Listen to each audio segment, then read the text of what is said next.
ছেলেদের কাঁদানো এত সহজ না। একটা ছেলে রাস্তাঘাটে মার খেয়ে পড়ে থাকলেও সে কাঁদে না। তাকে তার বাবা মা ইচ্ছে মতো বকা দিলেও সে কাঁদে না, বরং শান্তি পায়। তাকে ক্লাস টিচার বেদ দিলেও সে কাঁদে না।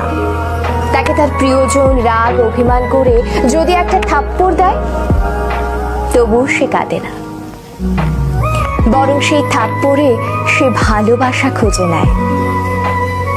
এক কথায় বলতে গেলে ছেলেরা কাঁদেই না। ছেলেদের কাঁদানোর একটা সহজ উপায় হলো তাকে অবহেলা করুন, তার থেকে গুরুত্ব কমিয়ে দিন, তার প্রতিটা কথা এবং অনুভূতি হেসে উড়িয়ে দিন, তার ভালোবাসাকে মজা হিসেবে নিন। তবেই ছেলেটি কাঁদবে, তবে রাতে কেউ জানবে না। আপনি এইটুকু করে এক রাতে তাকে যতটুকু কাঁদাতে পারবেন, বাকি সারা জীবনেও তাকে ততটুকু কাঁদাতে পারবেন না।